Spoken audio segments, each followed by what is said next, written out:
Muchas gracias. ¿Qué tal? Buen día a todos y todas. Vamos a dar comienzo entonces a la clase del día de hoy. Vamos a iniciar con un poco de lo que ha sido el ejercicio en referencia a la sinopsis. Yo les quería mostrar, bueno, distintas sinopsis que tenemos, con las que contamos. Tenemos no solo sinopsis como la que ustedes han visto, han trabajado, también tenemos sinopsis en griego. Pablo, ¿ibas a decir algo sobre el griego ahora? ¿Después lo decís? Bueno, ya que lo mencionas, solamente decir que ya están abiertas las inscripciones para el curso de griego, ¿no? Y bueno, que se va a iniciar en septiembre y vamos a tener dos profesores de Colombia, expertos en griego. Es Genial, todo. buenísimo. Buenísimo. Con esto unimos justo también esta posibilidad que tenemos de contar con herramientas de sinopsis o de trabajo sinóptico. Les voy a mostrar, bueno, acá esta es la herramienta con la que ustedes han trabajado, en la que ponemos un texto o una historia contada en distintos evangelios, y con esto podemos comparar. Claro, sin embargo, la dificultad con la que nos vamos a encontrar es que esta comparación es desde el español, ¿sí? Como todos sabemos, y quien no lo sepa lo tiene que tener bien en claro, que los textos del Nuevo Testamento están en griego, ¿sí? En griego. A veces se habla de que Mateo puede haber sido un texto escrito en arameo, en hebreo, dicen algunos, pero la verdad es que no se tiene ningún documento ni en hebreo ni en arameo. Lo que se tiene son todos textos en griego. Probablemente un proto Mateo perdido puede haber estado en arameo, pero no los que tenemos en la actualidad, ¿no?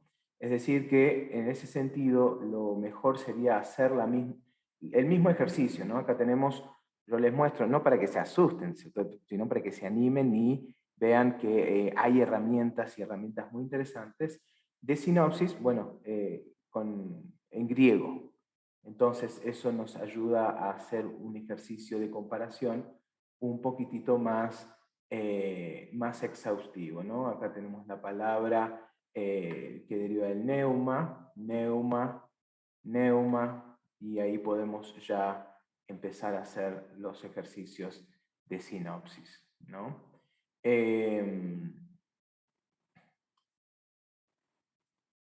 También tenemos una sinopsis bilingüe que se le llama.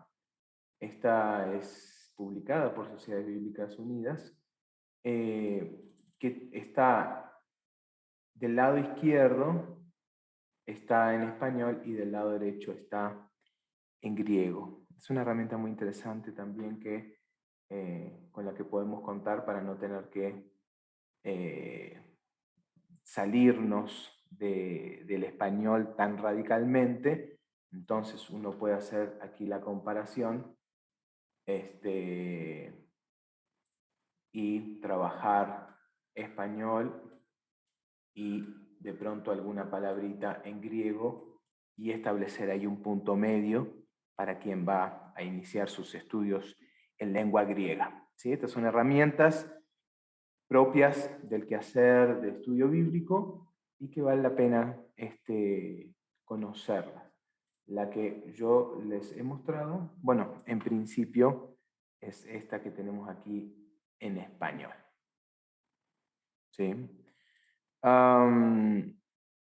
Quería comenzar la clase contando que, bueno, estuve leyendo los trabajos, estuve leyendo el foro, no todos, porque fueron bastantes y muchos trabajos fueron muy exhaustivos. Yo quería, porque percibí y me han escrito también que hay algunas dudas, bueno, por ahí está hacer algún ejercicio sobre el mismo contenido, pero juntos, para que podamos, bueno, a partir de lo que yo pueda hacer en conjunto con ustedes, ustedes puedan autoevaluarse también y ver qué pueden haber mejorado o que estaba directamente bien. Entonces lo voy a hacer como rápidamente por una cuestión de tiempo, pero es claro que esta historia, la historia de la tentación, es una historia que presenta muchas, muchas particularidades para hacer un trabajo sinóptico, ¿no? Vamos a ver algunas cosas que me parece que son muy interesantes. Personalmente creo que el hecho de que las tres historias mencionen al tema del espíritu, me parece que es un tema que llama la atención y que me parece que se puede tomar como un punto de partida. En la memoria colectiva, este suceso es un suceso que tiene como un protagonista al espíritu, ¿no? Como un partícipe necesario del acontecer que va a ocurrir. Algo que personalmente me llama la atención a mí, y vamos a ver por qué, puede llegar a ser interesante, importante, es que para Marcos, quien tienta a Jesús es Satanás. Pero para Mateo y para Lucas es el diablo. Y vamos a ver que esto no es un detalle menor, porque de pronto alguno lo puede haber anotado como una similitud, pero tiene una diferencia muy importante, ¿sí? Muy importante.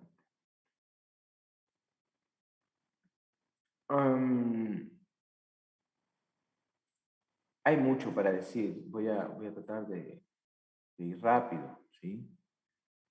Si de pronto alguien en el chat quiere decir, bueno, me parece que esta similitud o esta diferencia es importante, lo pueden escribir y yo estoy aquí con el chat abierto. Bien. Claramente aquí termina el relato, o por lo menos parcialmente termina el relato de Marcos e ingresa a operar aquí lo que ya los exégetas van a denominar que es el documento Q o la hipótesis de la existencia de un documento en que participa o del cual se alimenta tanto Mateo como Lucas.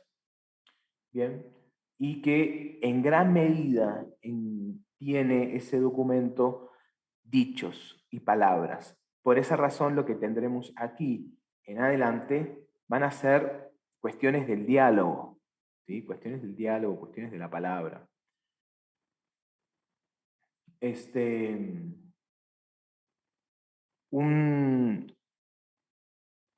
Me pregunta Elías Alcántara si tiene que algo que ver los tiempos verbales. Parece que Marco lo dice en tiempo presente. Eso ahí ya tendríamos que cotejarlo con el griego. Pero yo pienso que más los tiempos verbales corresponden al estilo del tipo de griego que utilizan. Recordemos que Marcos no va a ser justamente un evangelio que se va a caracterizar por conjugaciones tan rebuscadas, es como más chato en su tipo de narración. Bien.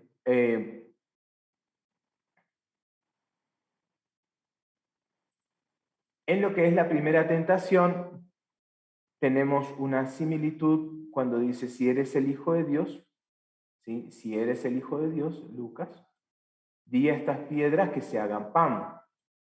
Di a estas piedras que se hagan pan. La construcción es la misma, es exactamente la misma. Pareciera como que sí, tanto Mateo como Lucas han, no sé, tenido una memoria o han preservado esa frase en la memoria o el documento Q ha preservado esa memoria con exactitud. La respuesta varía un poco, definitivamente varía un poco, porque dice, no solo de pan vivirá el hombre, no solo de pan vivirá el hombre, que es una cita, acá nos está la misma sinopsis, nos indica que es una cita del Deuteronomio, pero aquí hay una diferencia interesante, ¿sí? Que aquí ya no hay. Es decir, que cuando tenemos esta diferencia, nosotros ya vamos a hablar directamente de un aporte matiano, es decir, un aporte de Mateo a la historia. Nosotros después tendremos que juzgar y tratar de responder cuál será el aporte y en qué medida enriquece y por qué lo hace. ¿No? Todo esto pensando a los fines incluso pastorales y a los fines de sermón, de interpretación, de proclamación de la palabra. Si nosotros vamos a predicar sobre esto, nosotros podemos aportarle a la gente, indicarle que aquí Mateo enriquece la interpretación. Y créanme que, por ejemplo, haciendo la traducción de Lucas con lengua de señas con los sordos, el hecho de que falte acá algo o que Mateo haya agregado una interpretación es sustancial, porque, por ejemplo, una comunidad como los sordos no entiende la frase no solo de pan vivirá el hombre y se termina. ¿Sí? Es decir que vamos a tener comunidades, vamos a tener destinatarios públicos que este aumento de Mateo es un aumento importante de claridad. De pronto por eso Mateo requirió o acudió a esa frase, en diferencia de Lucas. Bien. Y así continuamos, ¿no? No voy a analizar todo por falta de tiempo, como dije, pero acá viene probablemente uno de los asuntos más grandes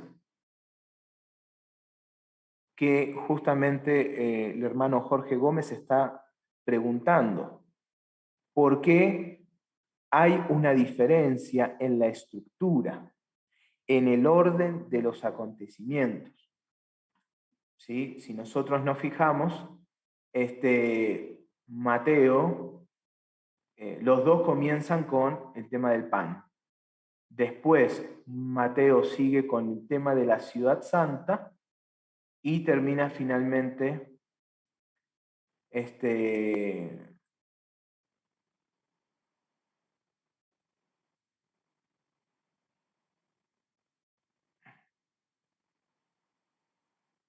¿dónde está la frase?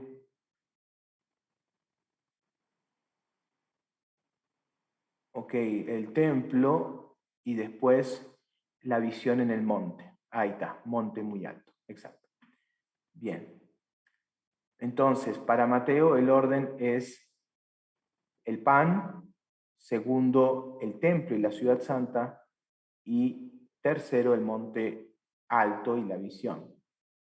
Para Lucas, el orden es diferente. El orden es pan primero, segundo, el monte y la visión respecto al poder, y tercero es la cuestión del templo. Muchos lo han podido ver en el trabajo y me parece que está bueno que se haya podido ver. Otros no lo vieron. Quienes lo vieron, no todos pudieron aventurar a dar una explicación del por qué. Bueno, yo les voy a decir lo que he podido investigar y lo que he podido leer, ya que hay mucha discusión. Definitivamente hay mucha discusión. La pregunta acá, ¿cuál sería para muchos es, ¿cuál sería el original? ¿Cuál sería la versión más original?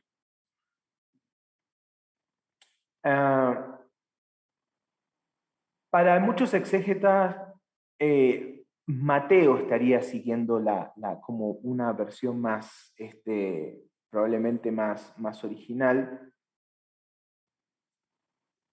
pero para otros es Lucas, y las aguas están un 50 y 50. Pero para la gran mayoría de los exégetas la explicación radica en lo siguiente.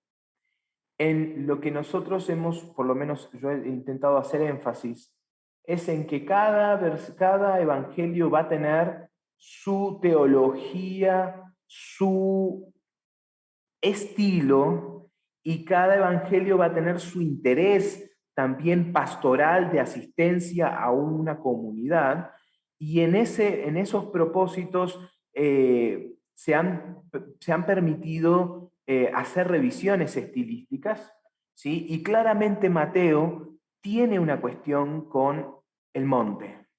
¿Sí? Para Mateo la cuestión del monte es una cuestión importante. Probablemente el monte sea un lugar de revelación, probablemente el monte sea el lugar que rememora la figura de Moisés también. ¿Sí? El sermón más importante o más extenso que se registra por parte de Jesús es el Sermón del Monte, que para Mateo es del monte, para Lucas es del llano. ¿Sí? Pero de vuelta, Mateo construye toda una teología del monte. Por esa razón, el último y más, porque va como increyendo,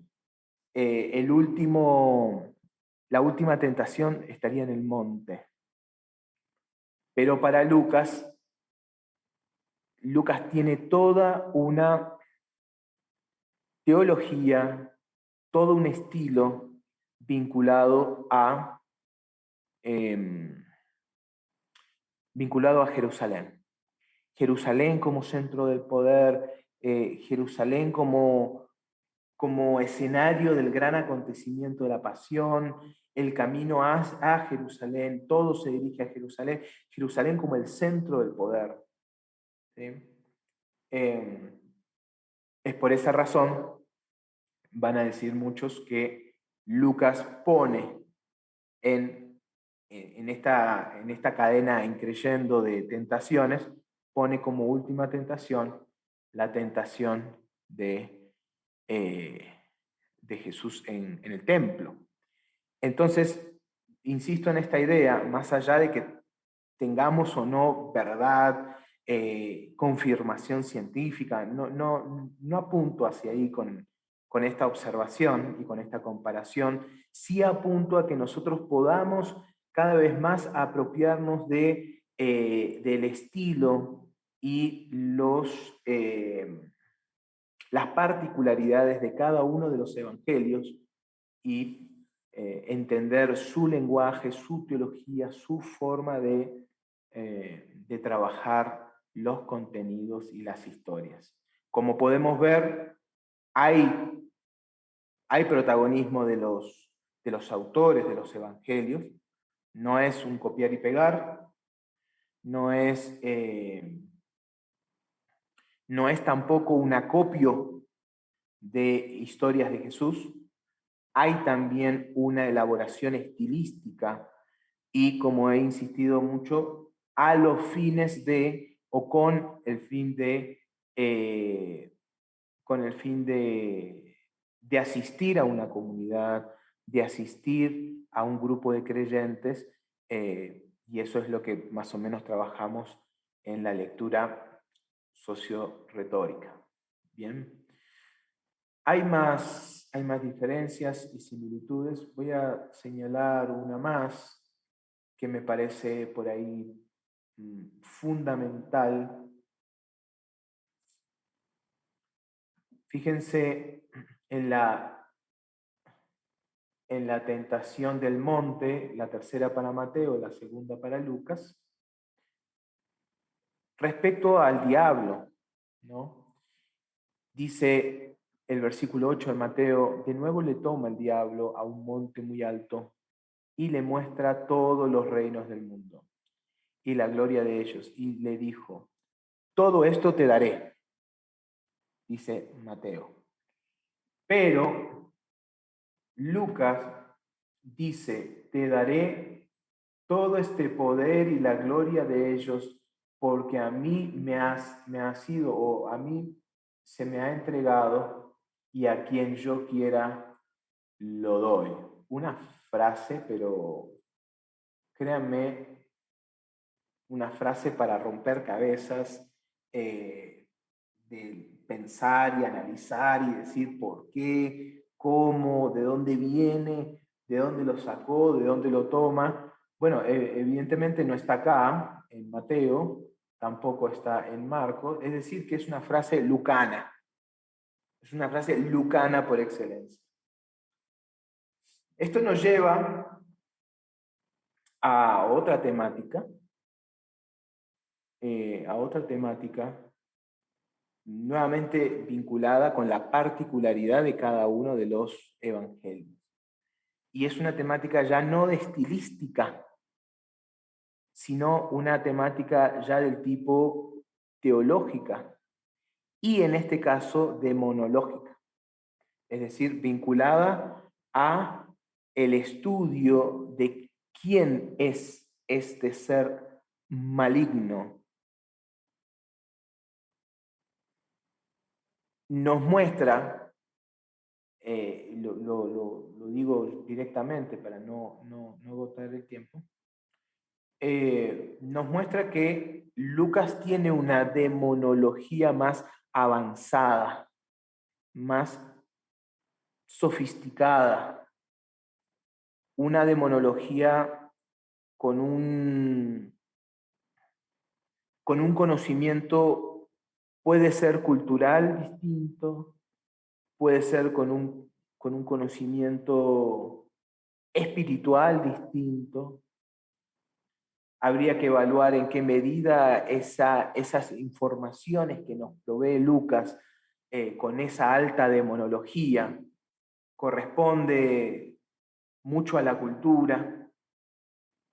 Lucas, dijimos, en su lenguaje tiene un lenguaje, un uso de la lengua griega mucho más sofisticada, y si nosotros recurrimos a los estudios clásicos de la antropología, vamos a ver que siempre la relación entre lengua y cultura es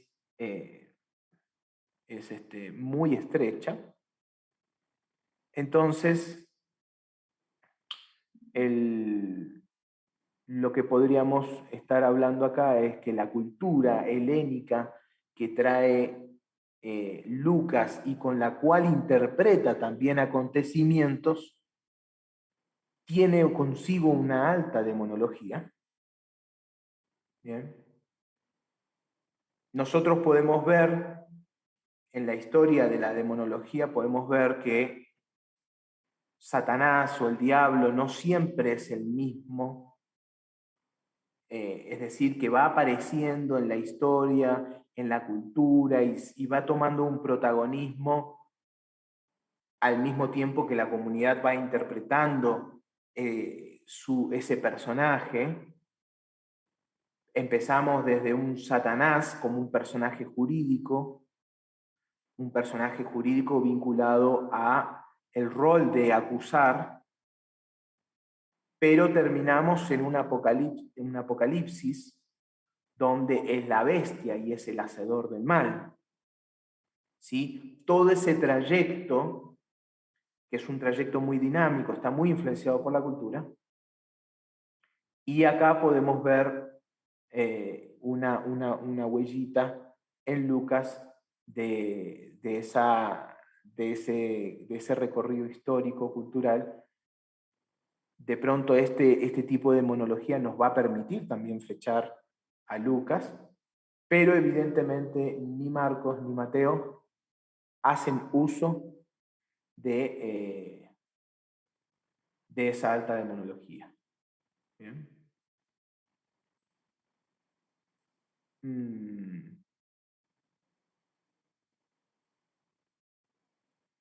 Entonces, y el final de las historias dice, entonces le deja el diablo. Y he aquí que unos ángeles llegaron y le servían. Dice Marcos, y estaba con los animales del campo y los ángeles le servían. Y Lucas termina,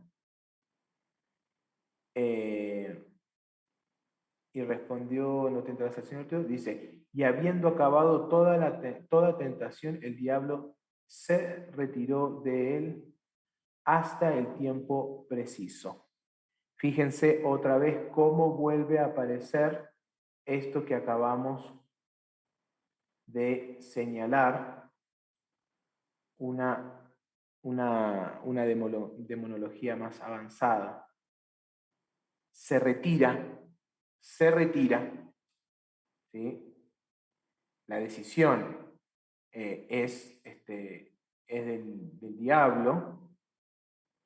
De pronto Mateo refleja también una decisión de parte del diablo de retirarse.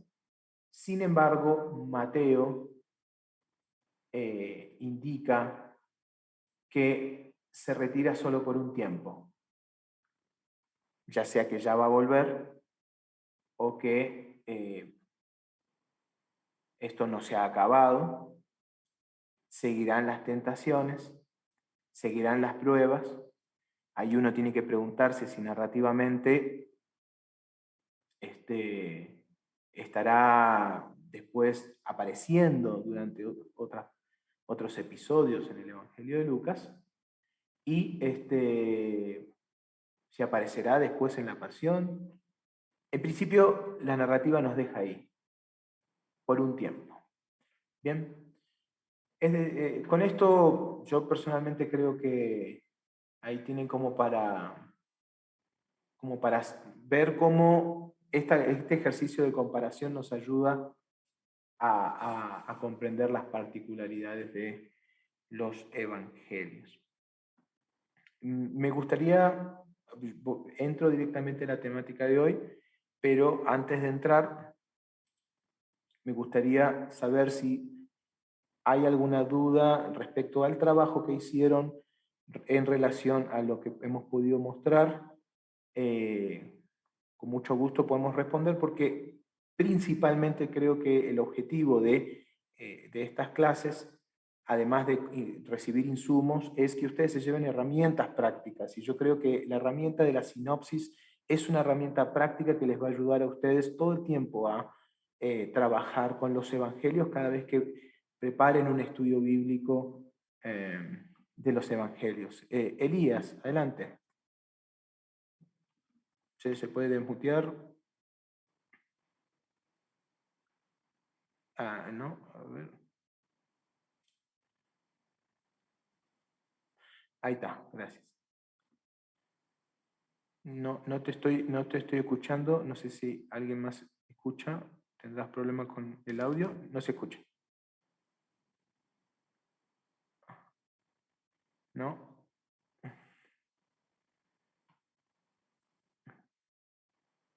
Ya le estoy diciendo aquí a Ronald que nos dé audio. Pero se desmuteó, yo creo que puede ser un problema de... ¿Ahí está? No, Elías, parece que puede ser un problema de tu sistema. Puedes chequearle y ¿Puedes subirle el volumen a tu computadora, Elías? No. no. Bueno, mientras, Elías, si podés hacerle una revisión a tu sistema de micrófono, porque sí se bloqueó y después te damos la palabra. Rocío, adelante.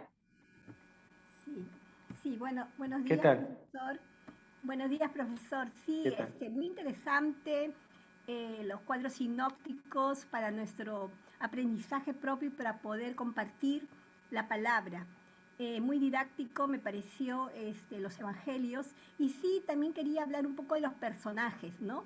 Nos habla de Jesús, el diablo, los ángeles, y solamente uno de ellos habló de las fieras. ¿A qué se refería específicamente de las fieras? Indícame la cita para poder evaluar acá también en griego. Sí, vamos a ver, me parece que fue en Lucas. Fue casi al final del que hablaba ahí de las fieras.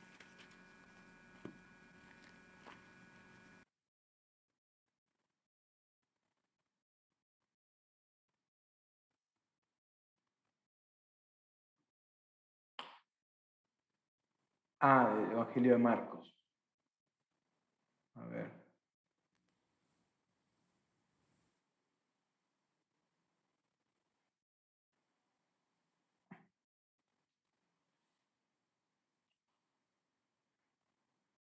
Ok, gracias, Rona. Sí, es en el Evangelio de Marcos, al final, estaba con los animales del campo y los ángeles le servían. Estoy cotejando el griego y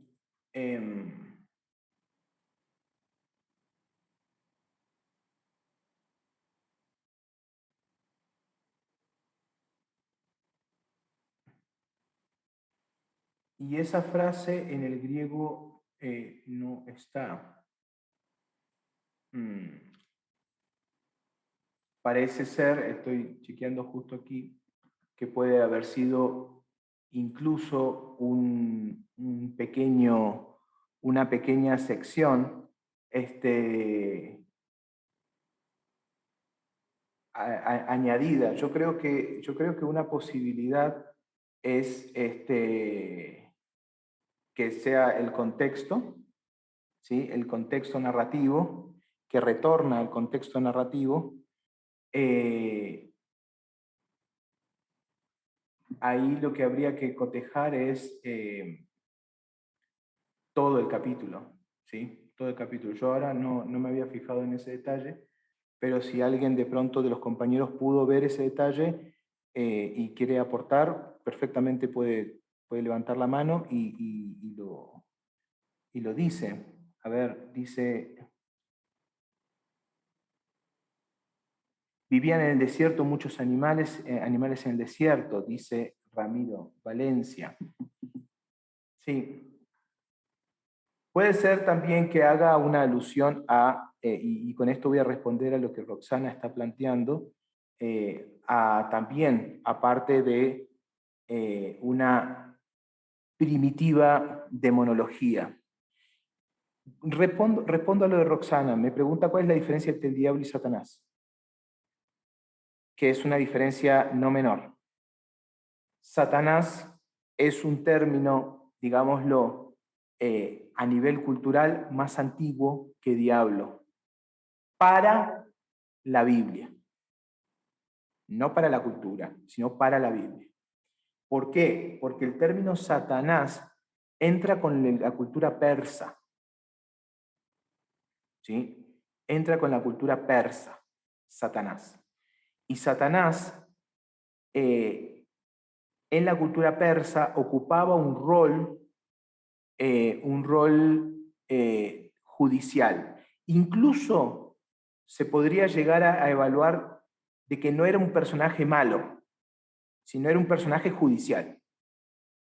¿Sí? Es equivalente a un fiscal que tiene la tarea de levantar acusaciones. ¿Sí? Levantar acusaciones. Y demostrar si la persona aprueba o reprueba esas acusaciones. Posteriormente, ¿sí? Eso uno podría decir Satanás, más o menos uno puede ver el personaje que conoce la cultura bíblica, la conoce con el exilio babilónico, ¿sí? Y posterior al exilio babilónico ya hay toda una conexión cultural con el trasfondo persa. Ingresa con un proceso de asimilación, ingresa a la cultura bíblica. De esos rastros, lo primero que tenemos es el libro de Job, ¿sí? Donde se ve operando a un Satanás, no como el rojito de fuego con el tridente que nosotros conocemos, sino como un personaje judicial, ¿bien? Que produce algunas tentaciones y sacude el piso para ver si la persona aprueba o reprueba. Posteriormente, cuando ya viene la influencia helénica, hay una fusión en el personaje con lo que se llama el diablos, que es el diablo, el diablos griego, que ya es otra cosa, ya es el mal, es el hacedor del mal. Antes, si nosotros nos fijamos culturalmente, antes, les estoy hablando, por ejemplo, de la historia deuteronomista. Si se quieren fijar en el libro de Josué, por ejemplo, o incluso en la literatura de Jeremías, ¿quién hace el bien y quién hace el mal? Lo hace Dios mismo. Y si hay algún mal que ocurre, es porque es un castigo de Dios a la desobediencia del humano. Uno va caminando históricamente y culturalmente hasta que llegamos a la asimilación de un Satanás como un personaje que colabora en la cuestión judicial. Ya entra la cultura griega y se funde la noción del mal griego con el término diablos, ¿sí? Y diablos ya es Satanás, y se empiezan así como a asimilar los personajes y a generar una demonología cada vez más avanzada. Por eso nosotros hacemos la diferencia,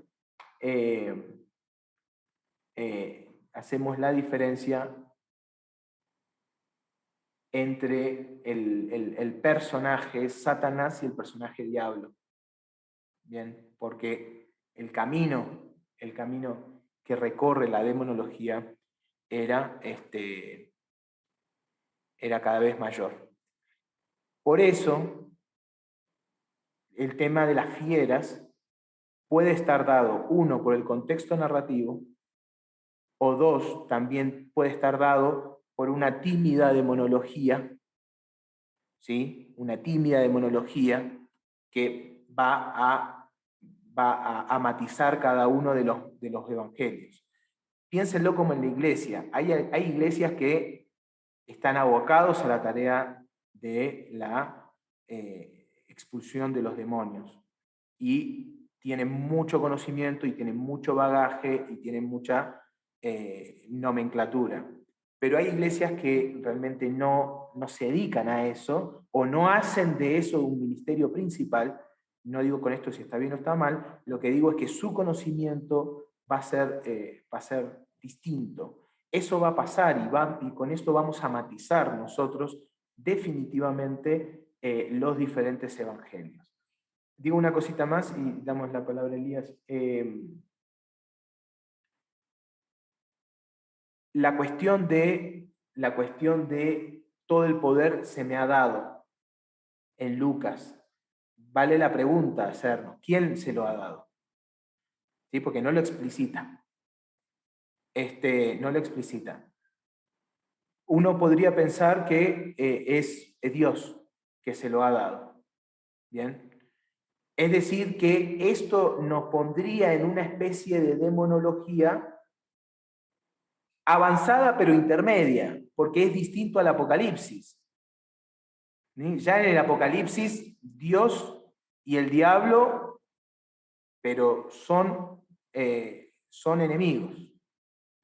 Pero acá pareciera ser como que es una transición y todavía, aunque sea el diablo un ser maligno, o aunque sea para esta instancia un ser maligno muy evolucionado, muy avanzado respecto a el Antiguo Testamento, todavía no llegamos al nivel del libro del Apocalipsis, ¿no? Entonces, fíjense qué interesante cómo de pronto este ejercicio de comparación nos permite darnos cuenta en qué lugar teológico y en qué lugar de la historia se nos ubica cada uno de los evangelios, ¿no?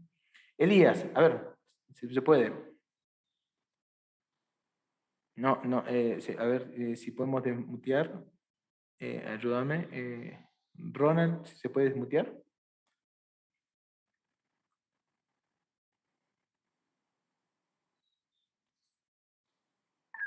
Sí, profesor, ¿ahora sí me escucha?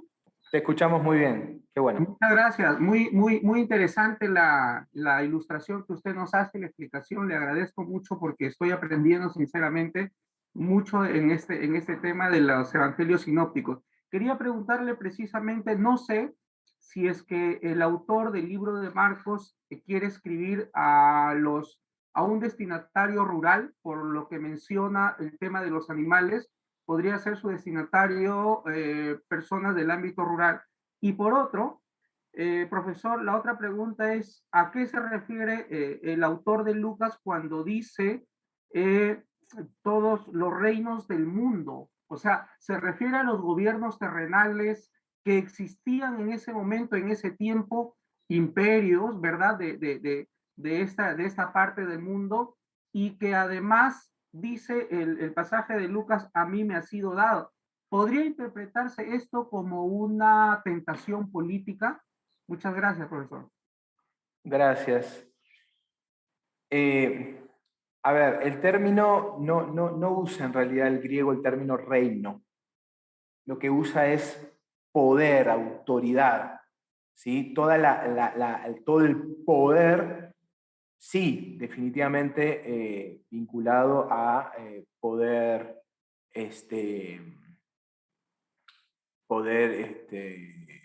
político. Sin embargo, ese término también se usa en Lucas cuando dice que Jesús va creciendo en poder también. Eso es interesante. Es decir, que este término poder que se utiliza no es exclusivamente un término de poder político. También puede ser un término de poder espiritual. De hecho, cuando justamente dice, creo que en el capítulo 2 de Lucas, Jesús crece en poder, lo que dice es, las traducciones, por ejemplo la TLA, dice en poder espiritual. Directamente lo traduce en poder espiritual. Es un texto, justamente yo me encuentro en estos tiempos, les cuento, me encuentro haciendo unas investigaciones sobre este pasaje y el uso político que se le ha dado a este pasaje. Se ha llegado a dar en la historia de la interpretación hasta uso político de decir, todo el poder se me ha dado, significa que todo poder terrenal es un poder diabólico. Incluso el Estado, incluso los gobiernos serían diabólicos. Yo no voy por esa interpretación, definitivamente no, pero se lo señalo porque se ha prestado en la historia de la interpretación para justificar la lucha contra el Estado de movimientos económicos, por ejemplo, de libertad económica, ¿sí? De neoliberalismo o de libre mercado. Han dicho, bueno, libre mercado, si es libre mercado, tiene que estar desregulado el mercado y se desregula el mercado porque el poder de control es diabólico. Entonces, bíblicamente justificamos una postura de la fe a favor del libre mercado. Es muy interesante cómo se ha prestado esto para varias interpretaciones. Respecto a lo de lo campesino, yo creo que el lenguaje de Marcos es un lenguaje bastante sencillo, pero no por eso todavía podemos aventurarnos a decir que es campesino. Pero, faltan muchos datos para poder hacer esa afirmación. Jorge, adelante y continuamos con la clase. Sí, profe. ¿Qué tal? En el orden de las tentaciones, se ve que Mateo finaliza debido a la respuesta de Jesús, con un vete, ¿no? Así, vete. Pero en el caso de Lucas, la segunda tentación es donde Jesús hace esa afirmación para que el diablo se vaya, le ordena, es una orden mandatoria, sin embargo, sigue la tercera tentación. ¿Eso nos podría decir de que Lucas tiene mal el orden? Repetime eso último que se me entrecortó y quiero entender bien lo que me estás planteando. Disculpame. Si me puedes repetir eso último. A ver. Ya, ok. Lo que decía es que en el caso de Lucas, la orden mandatoria de Jesús que le dice que se retire, está en la segunda tentación y después sigue la tercera. ¿Eso quiere decir de que el orden en Lucas está mal? No. Lo que quiere decir es que Lucas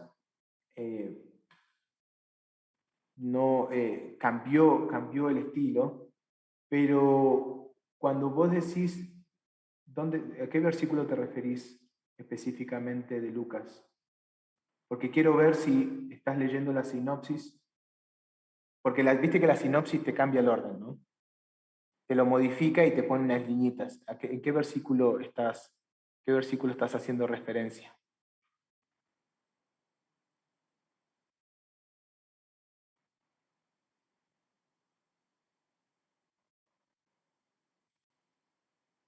Hermano Jorge, se le cerró su micrófono.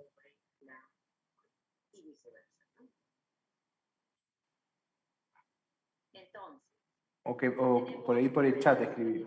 Lo que te puedo decir es que generalmente se dice que, o hay consenso en afirmar de que Mateo mantiene, en esta tentación mantiene el orden original, por el uso de las palabras, por la consecución, por cómo están hiladas las ideas, es mucho más factible, mucho más posible afirmar de que Mateo conserva el orden original de los acontecimientos y que Lucas ha hecho, digamos, un cambio estilístico. Jorge, ¿estás ahí? ¿Muteado?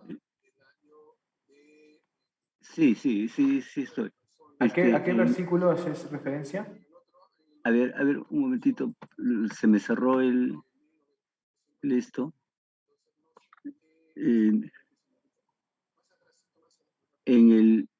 El Mateo lo dice en el último versículo. Márchate, Satanás, en el 19, lo que está bien chiquito. En el 10, en el versículo El 10, ¿no? Y Lucas lo dice en el...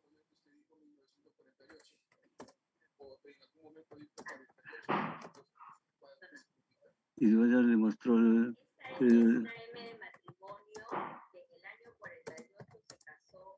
¿No lo dice en el último?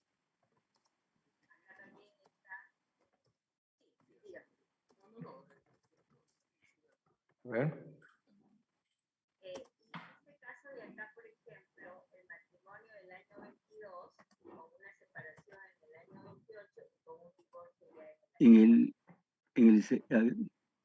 Lo que pasa es que no lo puedo ampliar. Ok. En todo caso, busca específicamente lo que estás viendo y me lo escribís. Perfecto, Y perfecto. lo seguimos. O sea, esto arranca, ¿no? Y también hay que familiarizarse con la sinopsis, que es una herramienta que va a presentar sus particularidades. Simplemente decirles, y entramos con esto a lo que tenemos para hablar el día de hoy, que al pie de la sinopsis tenemos, acuérdense, patrística, ¿no? Citas de la patrística. Y fíjense que en la cita de la patrística nosotros vamos a tener recuerdos de estas frases. ¿Sí? Recordado, rememorado por los padres de la iglesia. Nosotros habíamos desarrollado, habíamos empezado a trabajar la cuestión de la socioretórica, la propuesta de trabajo y de análisis que hace Gerd Tyson, ¿sí? En esta obra, La redacción de los evangelios y la política eclesial, obra que recomiendo realmente conseguir y hacer un trabajo minucioso y exhaustivo, porque esta obra lo que nos va a permitir es movernos, desplazarnos de la lectura que hacemos de los evangelios, lo habíamos dicho, pero lo volvemos a repetir, de que los evangelios son información para conocer a Jesús. Nos desplazamos de ese conocimiento tradicional y nos movemos hacia otra dimensión de la hermenéutica, que ya es la hermenéutica sincrónica, retórica, que ya no es los evangelios son el medio para conocer a Jesús, sino que los evangelios son escritos que líderes y pastores y personas que han guiado a sus comunidades han escrito para que, mediante el recuerdo de Jesús, su comunidad pueda vivir la fe. Eso es levemente distinto, no es lo mismo, pero hermenéuticamente es sustancialmente diferente y nos lleva hacia otra dimensión de la hermenéutica. ¿Sí? Nosotros nos habíamos quedado en la segunda política eclesial, que la segunda política eclesial nos habla de que la comunidad a la cual asiste el evangelista tiene que vivir en un espacio en su mundo y la fe en Jesucristo le tiene que ayudar a vivir en ese espacio en el cual está inmerso. Nosotros dijimos que la frase Evangelio de Jesucristo, con la que inicia el Evangelio de Marcos, ya nos da una pauta muy importante del impacto que tiene el mensaje de Jesucristo para una comunidad, la comunidad marcana, ¿sí? La comunidad marcana. Y que un líder, como es el evangelista, le está enseñando a su comunidad que nosotros, los creyentes, no vivimos ni celebramos ni nos deleitamos con el evangelio del imperio, no nos deleitamos con el evangelio de Vespasiano, nos deleitamos, vivimos, vibramos y caminamos con el evangelio, con y por el evangelio de Jesucristo. Esto les pone a esta comunidad marcana en una situación de peligro, en una situación de mucho incluso sufrimiento, porque la persecución fue grande. ¿Sí? Es por esta razón que la propuesta de Gerd Tyson es que a partir de esta política eclesial, esta segunda política eclesial, nosotros podemos entender uno de los elementos más característicos de la literatura marcana, que es el secreto mesiánico. El secreto mesiánico va a ser una cuestión netamente marcana, y el secreto mesiánico, para que lo puse acá, por si hay alguien que no lo ha trabajado como tal, pueda verlo, lo puse acá. ¿Qué es el secreto mesiánico? Yo en la otra clase lo hablé como si todo el mundo lo supiera, pero el secreto mesiánico básicamente es una forma es una nomenclatura, una palabra teológica para sintetizar algo que se ve muy particular en Marcos, que es que Jesús no quiere que nadie sepa, ¿sí? Quién es realmente. Y varias veces sana y dice, no se lo digas a nadie. Y pareciera ser que solo seres espirituales conocen quién es verdaderamente este Jesús.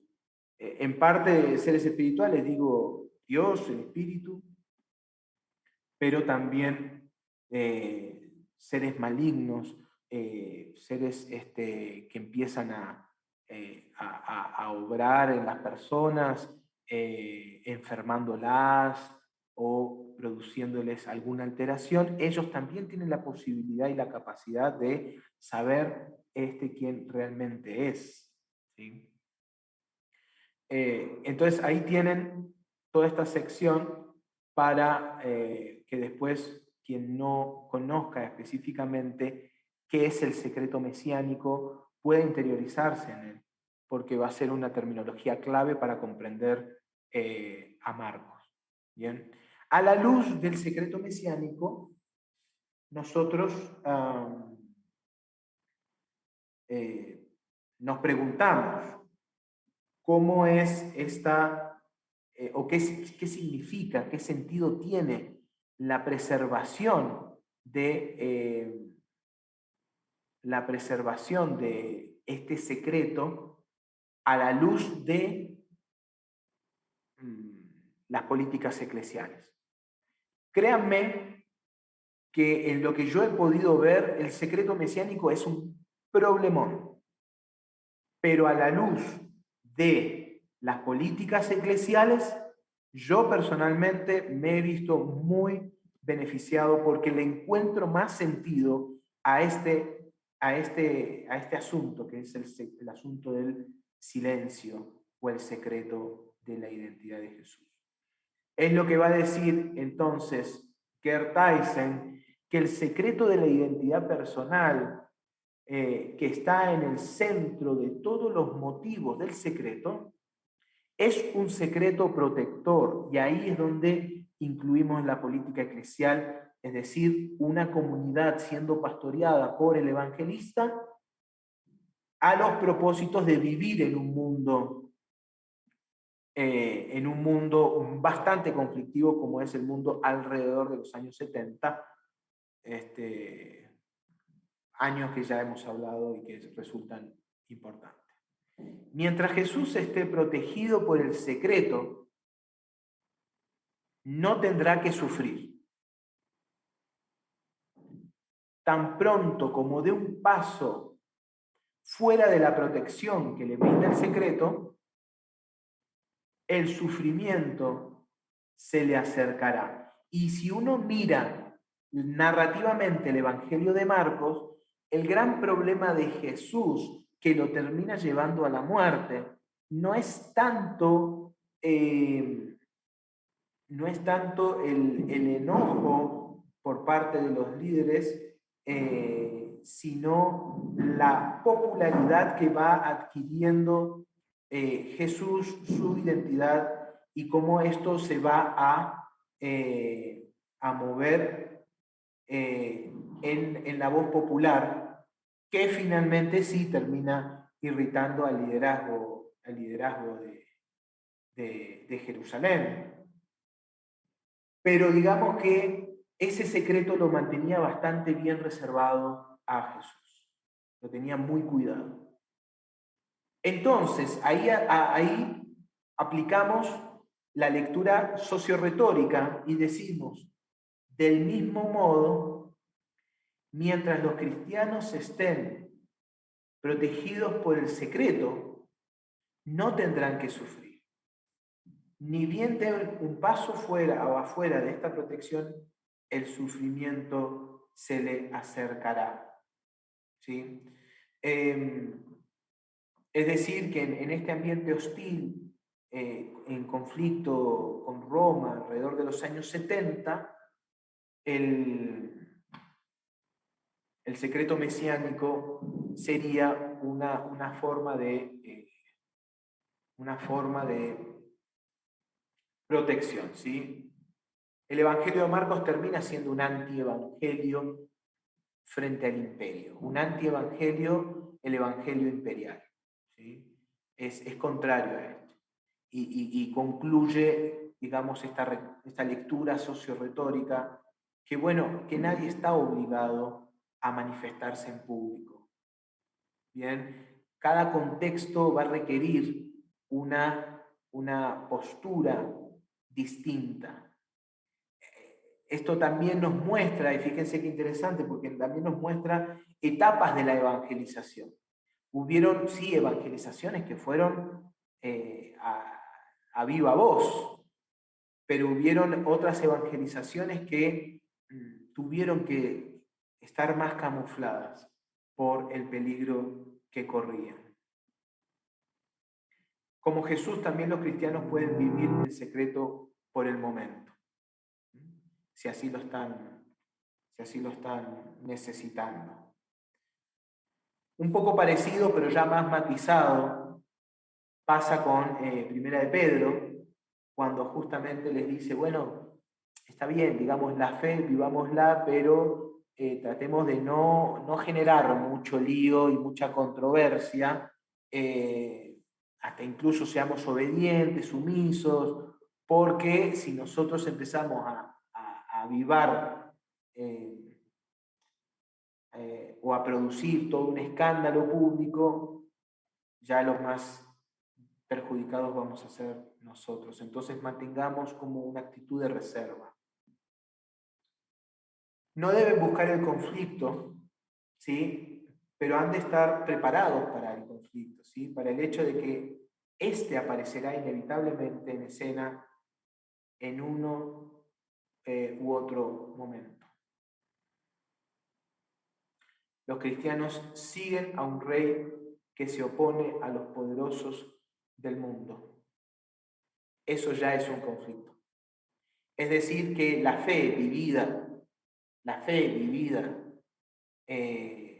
siguiendo las enseñanzas del Evangelio de Marcos, ¿sí? Esto se lo estaría enseñando a su comunidad. Si la comunidad marcana vive su fe siguiendo las enseñanzas del Evangelio, esto ya nos pone en un conflicto, ya les pondrá en un conflicto, en el riesgo de perder la vida. Intentemos matizar el conflicto,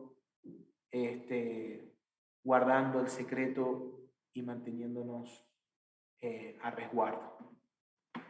Bien, eso sería la segunda política eclesial que se había iniciado la semana pasada. Vamos a una tercera política eclesial, que la tercera política eclesial tiene que ver con la identidad de origen, es decir, una política, una enseñanza a la iglesia en el cual el evangelista les enseñará a la iglesia en qué relación o no se mantiene unida esta fe cristiana a la fe judía. Y lo que va a proponer aquí Tyson, y me parece que es muy interesante y es muy útil también, es que va a haber una demarcación clara en el Evangelio sobre el aspecto ritual y el judaísmo, ¿sí? Sobre el aspecto ritual. Una pregunta interesante, y yo les propongo acá que lo puedan tomar como una pregunta latente en todo este curso, incluyendo las clases que el profesor Sánchez va a dar, Wilton Sánchez va a dar después de mí, pero que lo puedan tener como una pregunta latente. ¿Se interpreta la destrucción del templo como un castigo en Mateo y Lucas? Porque en Marcos pareciera que no. ¿Sí? Si nosotros nos situamos alrededor del año 70 y Mateo y Lucas posterior, yo les había dicho, y les seguiré insistiendo en esta idea, que la destrucción del templo en el año 70 es fundamental para la teología. Es fundamental para la interpretación que van a hacer los evangelistas y la literatura que vendrá después. Hay muchos autores que afirman que Mateo y Lucas es muy condenatorio, es muy fuerte respecto al castigo de Dios en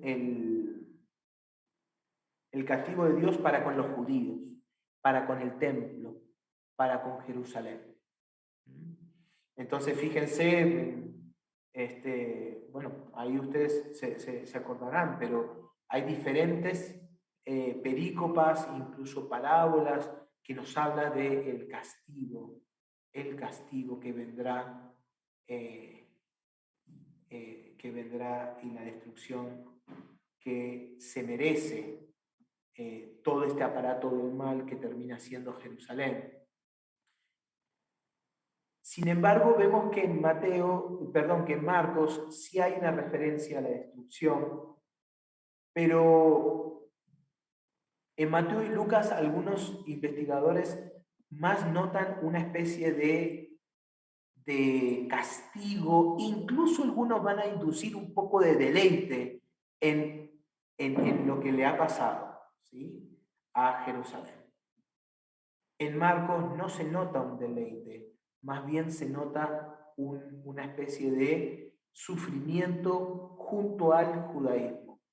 En ese sentido corresponde bien por la fecha, ¿no? Corresponde bien por la fecha porque el cristianismo primitivo en estas etapas tempranas no tenía tan clara una división entre judaísmo y cristianismo. ¿Me explico? De hecho, justamente esta tercera política eclesial son esos intentos de ayudar a hacer esa separación. Pero en todo caso, el Evangelio de Marcos, van a decir muchos, si no la mayoría de los autores, no se nota ninguna animosidad con el judaísmo. De hecho, se nota un sufrimiento junto al judaísmo por todo lo que está pasando en el templo. Con Mateo y Lucas se los dejo ahí como pregunta, para que cuando leamos Mateo, leamos Lucas, bueno, podamos indagar si en efecto hay una animosidad, hay una sed de justicia, hay un deseo del castigo de Dios a todo el sistema del templo. ¿Qué es lo que va a decir esta política eclesial, esta tercera política eclesial? Bueno, tomamos en cuenta la situación en la que el Evangelio está siendo escrito. En este sentido, yo no soy de fechar al Evangelio de Marcos por el 65, 64, como fechan otros, porque me parece que se aleja mucho de esto que yo les voy a hablar, que justamente tiene que ver con la ruptura del sistema cultural judío en el año 70. ¿Sí? en el año 70. Con la destrucción del templo cambia incluso la espiritualidad. Si Dios ya no está en el templo, ¿Dios dónde está? Si Dios ya no habita ahí y nosotros hemos hecho de nuestra dinámica de fe ir al templo, aunque sean cristianos, dice que se reúnan en el templo. Bueno, Dios, ¿dónde está a partir de ahora? Desapareciendo el templo cambian muchas cosas. En adelante incluso aparecerá esta idea de nosotros somos el templo. Entonces fíjense qué tan importante es el año 70 para la espiritualidad, que nosotros terminamos siendo templo, en la cual habita Dios. Bien. Entonces, para la cuestión ritual y cultural, no tener el templo requiere una modificación sustancial. Hay que reinventar, a manera de resistencia, hay que reinventar nuestras prácticas litúrgicas. Yo alguna vez me pidieron dar una charla por el tema del COVID y si había que ir al templo o no, con COVID o no, porque tenemos que ir a la iglesia. Para mí, esto del COVID, que en parte no se asemeja mucho a esto que fue una gran matanza, pero el tema del COVID, aunque fue muy duro, yo creo que se asemeja a estos hechos traumáticos en el cual nos tenemos que reinventar. Y tenemos que reinventar nuestra práctica espiritual. Tenemos que reinventar nuestro culto. Tenemos que reinventar nuestra fe practicada, lo que se llama la fe practicada, la teología práctica. Cómo vivimos esa liturgia, cómo vivimos ese encuentro con Dios y con nuestros hermanos. Bueno, básicamente esto es lo que produce los años 70, y son dos las claves que Gerd Tyson va a encontrar en el Evangelio de Marcos. Para empezar, hay toda una institución del bautismo como un elemento clave de la espiritualidad. Recordemos que en Marcos 1:7 ya no se nos habla del bautismo que vendrá, un bautismo que es distinto del bautismo de agua. Se habla del bautismo de Jesús e incluso algunos van a decir, bueno, es Jesús institucionalizando la práctica del bautismo como una particularidad del cristianismo, en oposición a las prácticas judías, ¿no? Entonces, el bautismo será en el Evangelio de Marcos una terminología que se va a repetir, que se va a mencionar un par de veces, pero sobre todo las historias vinculadas al bautismo van a ser una cuestión central. Lo mismo va a pasar con la Eucaristía, o la Cena del Señor, como lo quieran llamar. Algo me parece importante de mencionar aquí, es que el velo se rasga en dos. Eso nos habla el Evangelio. Esto, desde un término narrativo, por ahí mucho no se explica. Cuando uno lee seguido la narración, dice el velo se rasgó en dos y no hay mucho más datos. Sin embargo, desde una mirada teológica, pastoralista y litúrgica, esto es una revolución, una transformación cultural. ¿Sí? El Dios que estaba detrás del velo, reservado, ¿sí? Reservado para unos pocos. Recordemos que en el templo no podían ingresar extranjeros a la parte del lugar santo.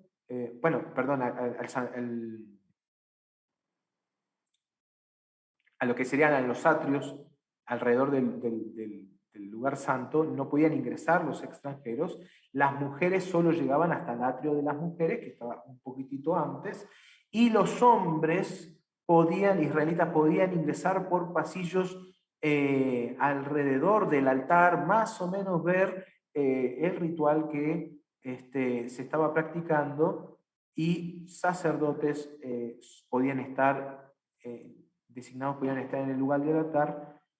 Es decir, que la ruptura del velo supone una ruptura de todo ese orden de estratificación, ese orden de clasificación. Toda la liturgia es patas para arriba, y aquel Dios que estaba contenido, reservado para unos pocos, resulta que ahora está dando vueltas, ¿sí? Está dando vueltas. Y su poder ya no es monopolizado, su presencia no es monopolizada, y la transformación espiritual que deviene de esa ruptura del velo para el cristianismo se ve materializado en dos instituciones, que una es el bautismo, donde ya se bautiza con el Espíritu, ¿sí? Y la otra es la Eucaristía, o la Cena del Señor.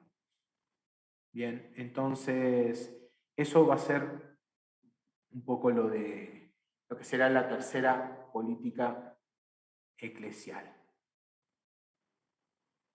En resumidas cuentas, para que quede bien claro, el evangelista Marcos le enseña a su comunidad que esta nueva comunidad que se llama cristianismo, que se nuclea en la persona de Jesucristo, va a tener ya no como centro de espiritualidad y liturgia el templo, sino el bautismo y la Eucaristía. Y se empiezan a sentar las bases de lo que ya será instituciones fundamentales para la cristiandad. ¿Bien? Eso uno lo puede notar por las referencias que se hacen en el Evangelio sobre estas instituciones. Vamos a una cuarta política eclesial, ¿sí? Una cuarta política eclesial. Que la cuarta política eclesial tiene que ver con la orientación que el líder, el pastor, el evangelista, le da a su comunidad en referencia a las relaciones internas de la comunidad. Y vamos a ver que para estas comunidades en los años 70, alrededor de los años 70, todavía vamos a tener un problema, que yo lo menciono como un problema, pero que no es un problema, sino es una coyuntura, que es en referencia a los carismáticos itinerantes. Los carismáticos itinerantes, básicamente, es un fenómeno que de pronto, pienso yo, en la tradición protestante no se les ha estudiado bastante, pero pienso yo que se puede trabajar un montón y es fundamental. Los carismáticos itinerantes son personas, líderes que estuvieron en contacto con Jesús y que aprendieron del mensaje de Jesús y fueron a anunciar de manera itinerante. Lo que quiero decir es que no es que fundaron una iglesia y se establecieron, sino que van a un lugar, evangelizan, enseñan, ¿sí? Uno podría decir los apóstoles. Bueno, apóstoles podría ser un grupo, pero no es únicamente los apóstoles, porque recordemos que Jesús enseñaba y muchas veces enviaba o llamaba a predicar el Evangelio, y no solo al grupo reservado de los 12, sino a más personas. Es decir, que hay todo un movimiento itinerante que va recorriendo que va recorriendo distintos sectores evangelizando. Y las personas los reciben y genera una cierta autoridad y estatus, ¿no? Claramente los 12 y la autoridad de los 12 es superior. Y eso es reconocido en la literatura patrística. Pero que habían otros más predicando y enseñando, sí lo hay. Y a eso al final le llamamos carismáticos itinerantes. Hacemos la oposición entre carismáticos itinerantes e iglesias o comunidades locales porque ya se empiezan a establecer iglesias. En los años 70 allá hay iglesias establecidas. Pero hay justamente hay esa tensión entre carismáticos itinerantes y comunidades locales. La Didache, por ejemplo, con respecto al bautismo, perdón, a la Santa Cena, la Eucaristía, lo que va a decir es que la Eucaristía se sirva y que lo sirva el líder de la iglesia, pero si llegara un carismático itinerante, fíjense, si llegara un carismático itinerante, el pastor le debe ceder, o el líder le debe ceder ese lugar al carismático itinerante para que sirva la Santa Cena. Entonces, fíjense el reconocimiento y la autoridad que se les da a estos carismáticos itinerantes, ¿no? Ahora bien, ¿cuál es el problema? Los carismáticos itinerantes, a medida en que va pasando el tiempo, van planteando algunas dificultades. Por ejemplo, los originales, aquellos que habían estado en el movimiento primitivo, bueno, se empiezan a morir. Algunos perseguidos, ¿sí? Otros apóstoles también, entre ellos, empiezan a sufrir martirio. Y eso ya plantea una dificultad para la iglesia. ¿Bien? Otra dificultad que plantea es que ellos tienen una visión un poco arcaica de Jesús, que las comunidades locales empiezan a superar con su fe. ¿Sí? ¿Han escuchado ustedes esta frase, más papistas que el Papa? ¿Sí? Cuando justamente la comunidad primitiva empieza a ser conservadora de una memoria, pero comunidades nuevas ingresan y dicen, bueno, pero esta memoria nos trae cosas nuevas, ¿sí? Pero esas cosas nuevas se oponen a aquellos que quieren conservar aquello que fue, entonces vienen los tradicionalistas versus aquellos que generan cosas nuevas y vivencias nuevas. Muchas de esas vivencias nuevas incluso están muy vinculadas a los milagros, ¿sí? En Siria justamente hay rastros de iglesias que empiezan como a ser como milagreras. Y es ahí cuando justamente el Evangelio de Marcos, ¿qué es lo que dice? Que habíamos dicho en la primer política eclesial, bueno, sí milagros, pero con pasión. No compasión, no más pasión. Milagros sí, poder sí, más pasión, más la entrega, el sacrificio, el servicio. Bien, entonces estos carismáticos itinerantes van a plantear un desafío en relación a las vivencias de fe versus nuevas vivencias de fe versus la conservación de la tradición. Por otro lado, los carismáticos itinerantes transmitían una ética radical del seguimiento de Jesús que las comunidades locales no podían practicarlo de manera literal, ¿sí? Es decir, esta cuestión del sacrificio, la entrega, estaba matizado por nuevas comunidades que querían vivir la fe.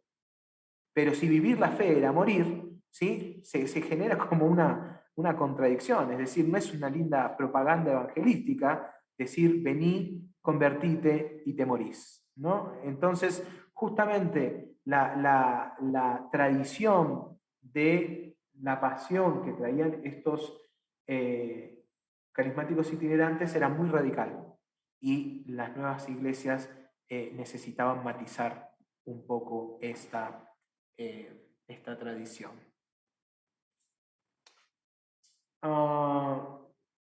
Entonces, ¿qué es lo que hace? Y ahí lo que viene, digamos, ¿cuál es la propuesta marcana? ¿Bien? ¿Cuál es la propuesta de Marcos como pastor a su comunidad? Una comunidad que vive su espiritualidad, pero al mismo tiempo tiene a los carismáticos itinerantes que ya van como de salida. Bueno, él, ante ese conflicto, él plantea una solución pastoral en la cual, por ejemplo, la comunión de la mesa pueda ser un lugar en el cual se pueda, en parte, recordar, rememorar el sufrimiento, matizando esto de el vamos a morir, pero respetamos y recordamos la pasión de Cristo, ¿sí? Es decir, no nos vamos a entregar a la muerte de ganas ni regalar nuestras vidas, pero hacemos un seguimiento de Jesús por medio de la comunión y la institución de la mesa. Por eso el recuerdo de la pasión es una forma distinta de sobrellevar el seguimiento. ¿Sí? El segundo es la disposición a sufrir. Amplía el Evangelio de Marcos, destacando personajes que de pronto no han sido muertas, pero que han estado junto a Jesús en el sufrimiento, ¿no? Por ejemplo, las mujeres. Las mujeres como seguidoras y como paradigma del seguimiento de Jesús, que no se han ido. En este sentido le hace una crítica al carismático itinerante. ¿Sí? Al carismático itinerante le hace una crítica porque básicamente los líderes que predicaban, apóstoles, se borraron en el evento de la pasión, y quienes quedaron fueron las mujeres. Bien. Es decir, que habría otro paradigma dentro de la historia de Jesús, habría otro paradigma que nos permita como comunidad encontrarnos en el sufrimiento y estar junto a Cristo sin necesidad de irnos al martirio, como les está pasando a los apóstoles.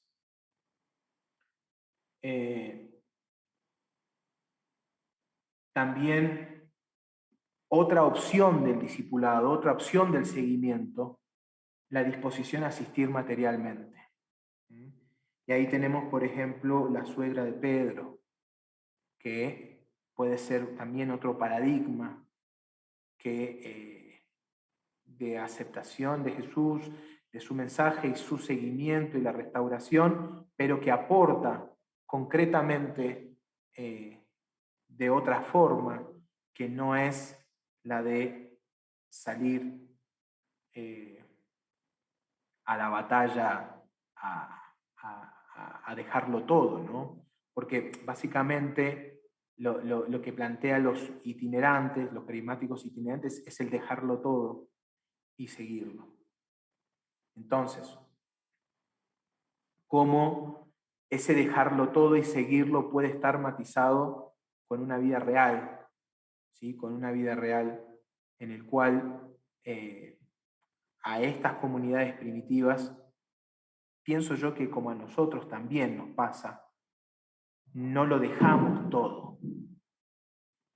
¿Sí? ¿Por qué? Porque nos convertimos y seguimos viviendo en nuestras casas, nos convertimos y seguimos manejando nuestros autos y no lo dejamos todo. Entonces, esos problemas tuvieron también estas primeras comunidades cristianas, no las de que narra libro de Hechos, en el año 30, 40, sino estamos hablando del año 70. ¿Bien? Entonces, el Evangelio de Marcos amplía un poquito más el concepto del seguimiento y lo hace más factible, lo hace más integrador de otras posibilidades de sufrir, sufrir con Cristo en la cena, de acompañar a Jesús mediante el recuerdo, pero también mediante el servicio, ¿no? Y aquí viene la última, quinta política eclesial. La última política eclesial va a ser cómo se configura una estructura de autoridad dentro de la comunidad. ¿Sí? ¿Cómo va a ser este liderazgo o estas nociones de autoridad dentro de la comunidad? Y justamente, vinculado a lo que habíamos hablado en la cuarta política eclesial, el aporte marcano es la sustitución de los carismáticos itinerantes por dirigentes locales, ¿no? Esto nosotros lo podemos discernir analizando, estudiando pasajes, ¿sí? Algunos que los cité, pero en general, digamos, es el resultado del estudio exegético, pero también es parte de la historia de la Iglesia. ¿Sí? ¿Cómo pasamos de carismáticos itinerantes a una estructura? Cuando ya en la carta a Timoteo ya nos habla de todo un aparataje, jerarquías, etc. Bueno, justamente lo podemos ver en estas transiciones. Entonces, Marco, como evangelista, le enseña a su comunidad que hay que cambiar, ¿sí? Hay que transicionar de los carismáticos itinerantes hacia ya dirigentes de las propias iglesias. ¿Cómo puede ver esto Gerd Tyson? Bueno, él ve que hay una fuerte crítica por parte del evangelista a los discípulos en cuanto a los problemas del rango y la autoridad. ¿Quién va a tener más autoridad? Y hay una fuerte crítica por parte de Jesús en el Evangelio de Marcos a estas pretensiones de autoridad por parte de los discípulos. También dice que Jesús pone a un niño en medio de ellos y les aconseja renunciar a su posición. Y por el contrario, exalta a un Jesús del servicio, de la entrega. Bien, entonces lo que va a decir Gerd Tyson es que Marcos introduce un nuevo principio de autoridad como servicio. A la final la autoridad lo da eso, el servicio. El origen de la autoridad no es la cercanía a Jesús, como abogaban los carismáticos itinerantes. Nosotros estuvimos con Jesús y por tanto tenemos autoridad, sino que justamente la autoridad carismática es sustituida por la autoridad funcional, en el cual el principio ético del servicio va a ser lo que va a caracterizar. Resumo los 4 a los propósitos de dirigirnos hacia una predicación, enseñanza de los evangelios desde esta óptica. Yo cuando he dado en algún seminario, pero ya hablamos de 16 clases, solo evangelio sinóptico visto desde la socioretórica, yo suelo pedirle a los estudiantes que por cada evangelio, por cada política eclesial, me hagan sermones, digamos, porque la idea es cómo esto que es la política eclesial, que usa terminología técnica, pueda llegar también como bendición a nuestra iglesia. Bien, y en parte una cosa tiene que ver con, como dijimos, leer los evangelios para conocer a Jesús, y la otra es leer los evangelios para conocer cómo el evangelista pastoreó a su comunidad mediante el conocimiento de Jesús. Entonces, yo pienso, y esta es la propuesta, pueden revisar los videos, los materiales, conseguir la bibliografía, pero yo creo que, digamos, como estamos cerrando hoy el Evangelio de Marcos, yo creo que esta propuesta de lectura socio-retórica nos puede dar un aire nuevo, fresco, a la predicación de los evangelios. ¿Me explico? Entonces yo simplemente les hago un repasito de cuáles serían las 5 políticas eclesiales y cuál ha sido mi experiencia pastoral referente a la predicación de los evangelios visto desde estas políticas eclesiales. Claro, a la iglesia no le vamos a hablar ni de política eclesial, ni de Gerd Tyson, ni le vamos a hablar sobre nada que sea terminología técnica. Pero veamos el primer punto, ¿sí? Cómo el pastor nos enseña de ese equilibrio y ese consenso que hay que tener entre los milagros y la pasión. A mí me parece que es de un impacto tremendo pensar que en nuestras iglesias nosotros podamos siempre hacer un llamado a disfrutar del poder, del poder sanador, restaurador de nuestro Dios, pero sin olvidar la entrega, sin olvidar el sacrificio. Y es interesante que el centurión en Marcos, en boca del centurión, cuando Jesús muere, ¿qué dice el centurión? En verdad, este era el Hijo de Dios. Pero no lo dice el centurión, ese secreto mesiánico que se conservó, estalla en el centurión, ya con esa revelación, no se revela solamente en las victorias alcanzadas por la curación. Se devela en el momento en que Jesús muere. Es decir, que el sacrificio, la pasión y la entrega tiene también un poder de revelación. Díganme si podemos o no hacer un sermón, una enseñanza, un estudio bíblico de esto. Me parece que es de gran impacto para nuestras comunidades que podamos enseñar este tremendo equilibrio que a la final lo resumió Lutero cuando dice: no hay teología de la gloria sin teología de la cruz. ¿Bien? El segundo punto, orientación dentro del mundo que lo rodea. El evangelio como un antievangelio. Seguir a Jesús, aceptar la fe y abrazar la fe en Jesús no nos aísla del mundo. No nos aísla del mundo. Más bien nos pone en relación a veces de confrontación con el mundo. Cuando los sistemas de poder que imperan, que dominan, no son o no se condicen con el Evangelio de Jesucristo. Es decir, que el aceptar el Evangelio, el vivir el Evangelio de Jesucristo es ponernos en tensión con el reino, con el reino imperante en el mundo, ¿sí? En el caso del tiempo de Marcos era la buena noticia de Vespasiano. Bueno, ahora nos tenemos que preguntar quién será nuestro Vespasiano hoy. ¿Quién será nuestra dinastía flaviana? ¿Quién va a ser? ¿Quién será el imperio romano hoy? ¿Sí? Que se aduce el poder de ser buena noticia. Bueno, nosotros tenemos la convicción que la buena noticia viene única y exclusivamente por Jesucristo y tenemos que vivir en consecuencia de eso. Tercero, la identidad separada entre la religión de origen. Demarcación ritual respecto al judaísmo. Me parece a mí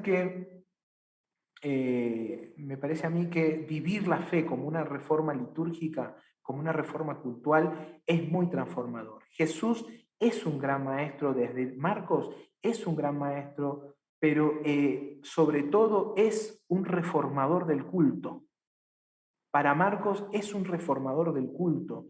El culto, la liturgia, la celebración no son iguales desde el mensaje de Marcos, ¿sí? Porque el roto el velo se ha roto. Lo dije al revés como trabalengua. El velo se ha roto. Y los cambios y transformaciones litúrgicas que devienen nos deben llamar a la modificación de nuestra práctica litúrgica también. ¿Sí? Muchas veces yo he visto, yo me acuerdo, una vez fui a predicar a una iglesia y cuando termino de predicar bajo, o sea, saludo a la gente y viene una señora y me quiere contar algo y su hijo corriendo sube al altar. Y la señora dice, el altar es lugar santísimo, dice. Mi hijo está profanando el lugar santísimo. Y yo digo, el lugar santísimo. Pero, ¿qué pasa con Jesús y esa ruptura del velo? ¿Qué pasa con esa transformación que seguimos conservando los lugares santos, seguimos pensando que es el templo, el lugar exclusivo de adoración, que unos pocos pueden subir, que unos pocos pueden participar? La transformación y la ruptura de ese velo nos tiene que llamar a una modificación litúrgica.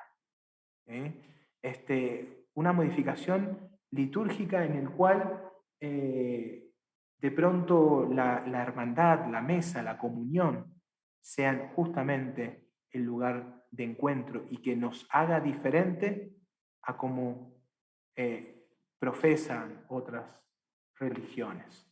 ¿Bien? La identidad de la comunión. Cuarto, la orientación en relación a las relaciones internas. Los carismáticos itinerantes versus las comunidades locales. Bueno, no voy a ponerme a tratar de elucidar si tenemos carismáticos itinerantes hoy o no, pero acá el punto está en que nosotros podamos poner el lugar del servicio como un principio de autoridad. Se une con la política eclesial número 5, que van entrelazadas las dos en un proceso de transformación. La autoridad, según el Evangelio de Marcos, no la da ni una firma, ni un título, ni una venia de ningún lado. La autoridad la da el servicio, porque Jesucristo se vuelve modelo de autoridad mediante su vida, su entrega y su sacrificio. Bien, solamente les puse un ejemplo, pero yo les pregunto en el foro y les hago esa pregunta a ustedes.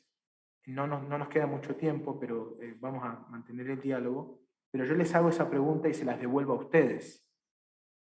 En el foro opcional que tenemos para esta semana es cómo estas 5 políticas eclesiales nos ayudan a revisar o renovar una interpretación, refrescar una interpretación de los evangelios. 1. Y 2, la segunda pregunta dice, si alguna de estas políticas eclesiales desafía a tu comunidad. Hago la pregunta particular a tu comunidad, no a la iglesia en general, a tu comunidad. Para que hagamos esto, ¿no? Este ejercicio de estudiar, aprender, conocer nuevas perspectivas, pero que eso nos ayude siempre a enriquecer nuestra pastoral, nuestra hermenéutica. Creo que hay tiempo para una pregunta. No sé si alguien quiere hacer alguna pregunta, con mucho gusto podemos atender. No hay mucho más tiempo, pero a ver, Antonio, dale. Estás muteado, a ver si te pongo. Ahí está. Muy buenos días. Quisiera hacerle una pregunta acerca de la comunión de la mesa del Señor, ¿no? Muchas veces se puede participar los cristianos bautizados y no bautizados. Esa sería mi pregunta, pastor. Gracias. Gracias. Bueno, eso da para una... A ver, créeme que el tema es más sensible de lo que parece. Yo lo he enseñado muchas veces y genera mucha discusión, ¿sí? Yo lo único que te puedo decir es que la tradición sobre esa exclusión o no viene en parte de la iglesia primitiva, sobre todo en los años en que necesitó hacer una separación entre quienes eran y quienes no eran, ¿sí? Eso nace en la tradición. No nace en el texto bíblico, más allá de que algunos quieran discutir que los indignos en 1 Corintios 11 digan papá, papá.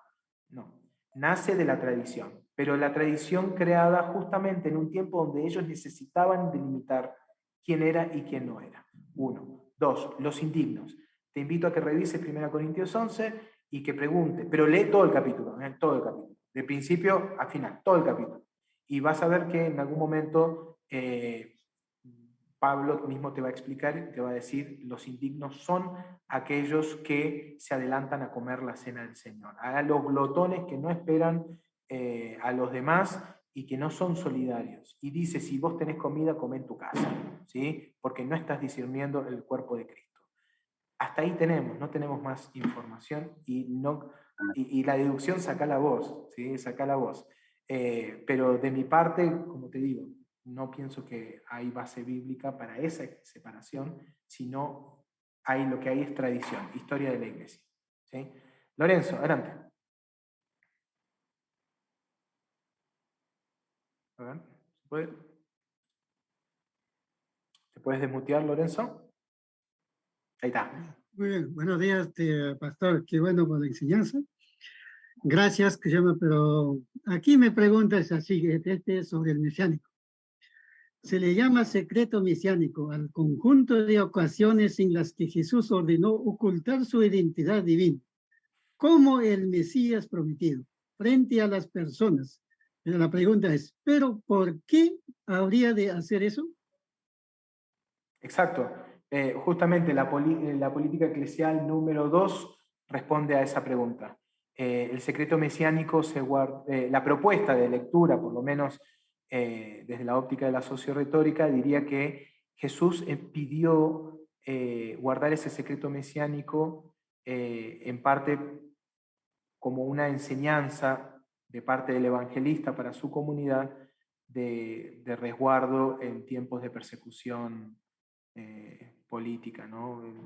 Acordate que los años 70 son años muy duros de mucha persecución y mucha muerte. Entonces la comunidad debería asimilar esa enseñanza y mantenerse al resguardo. Esa sería una propuesta de lectura. Hay infinidad de propuestas de lectura, te lo puedo asegurar, ¿sí? Pero bueno, Elías, dale. Sí, profesor, mi consulta va en ese sentido. En el Evangelio de San Marcos, al finalizar ya el Evangelio, en el capítulo 16, el verso 16, dice, el que creyere y fuere bautizado será salvo, mas el que no creyere será condenado. La pregunta es, diríamos, es excluyente el tema de la salvación, entre comillas, con el tema del bautismo y el tema de creer, o la salvación va simple y llanamente en el hecho de creer y confesar con el corazón. Esa es mi pregunta, profesor. Gracias, Elías. Démosle el paso a Marcela y a Liliana y trato de resumir todo en alguna respuesta porque ya no hay tiempo, ¿sí? Pero quisiera que tengan la oportunidad de expresarse. Marcela, adelante.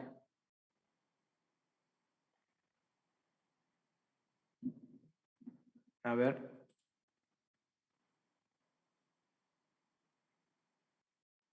Marcela, dale. ¿Ahora me escucha?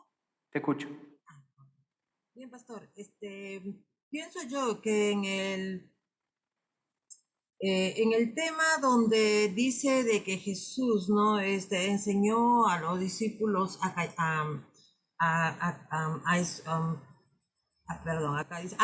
vivir en secreto, dice, ¿no? A vivir en secreto hasta el momento, bueno, en ese tiempo que enseñó, pienso yo que hasta que se cumplan las escrituras, ¿no? Es decir, Jesús quiso que tener un tiempo junto con sus discípulos, ¿no? Para que él pudiera hacer lo que tenía que hacer en esta tierra, ¿no? Hasta que se cumplan las escrituras, hasta el sacrificio de Cristo. Y la otra pregunta es, no, bueno, la primera no era una pregunta, sino era mi opinión, ¿no? La pregunta que sí tengo es, ¿no? ¿En qué tiempo la cena del Señor se viene a llamar la Eucaristía? Porque en la Biblia no leo esa palabra que es Eucaristía, ¿ya? ¿Y por qué ahora, por ejemplo, ¿no? La iglesia, digo la católica, ¿no? La Santa Cena lo ha convertido, no en una cena formal que se da, que se ve, que se lee, ¿no? En la Biblia, sino que, por decir, ellos lo llaman Eucaristía y lo ponen, pues, hostias y reparten de un plato, ¿no? A cada uno, incluso el cáliz, ya no reparten el vino, incluso, ¿no? Claro, claro. Ya, esa Bueno, sería mi pregunta. gracias, Marcela. Ahora respondemos todo en uno. Liliana, dale. Y con esto hacemos una respuesta y terminamos. Pero dale. Muy buenos ¿Qué días, tal? Pastor Rodrigo, Dios lo bendiga, y a todos mis compañeros en esta hora. Según la política eclesial, me llamó la atención en cuanto que como Jesús, como guardar su secreto de quién era, y allí decía también los cristianos pueden vivir en secreto por el momento. ¿Cómo podemos hoy día vivir en secreto si estamos llamados a dar a conocer a Jesucristo? Creo que la segunda política eclesial como que era una cuestión de protección también. Entonces, Exacto. como que es contradictorio querer Jesús guardarse cuando la idea también era darse a conocer, pero creo que era como momentos de tiempos también. Exacto, son momentos, coyunturas. Hay a veces que se requiere, se requiere evangelizar más con el servicio que con la boca. Pero no tanto porque alguien lo diga cómo debe ser, sino porque hay que leer los tiempos y los momentos, ¿sí? Muchas veces hay tiempos de persecución y no siempre la evangelización es la misma, ¿sí? Preguntarle a tantos misioneros que dan su vida en otros lugares y que realmente sufren persecución. Respecto a la Eucaristía viene de un término griego, ¿sí? Viene de un término griego que sí aparece en los escritos griegos. Claro, en el texto de Reina Valera en español no va a aparecer, pero en el texto griego sí va a aparecer. Otra cosa, respecto a la salvación. Así como cada evangelio va a tener su pensamiento, va a tener su tinte, también va a tener su noción de salvación. Ojo con la salvación, es un tema muy complejo. Creo que cada época también va a tener distintas nociones de salvación. Muchas veces la salvación va a ser salvación del infierno, otras veces va a ser salvación como transformación, ¿sí? Entonces cada evangelio va a tener, y va a ser una pregunta interesante que nos podemos hacer, ¿qué está entendiendo este evangelio por salvación? La clase que viene comenzamos respondiendo más preguntas, por favor, discúlpenme, Eloy, discúlpame, ya el tiempo se terminó, nos pasamos bastante. Pero escríbanme en la consulta al profesor, docente, y continuamos hablando, y yo con gusto la semana que viene comienzo respondiendo estas preguntas, ¿sí? Que el Señor les bendiga, disfruten de este tiempo de descanso y nos estamos viendo.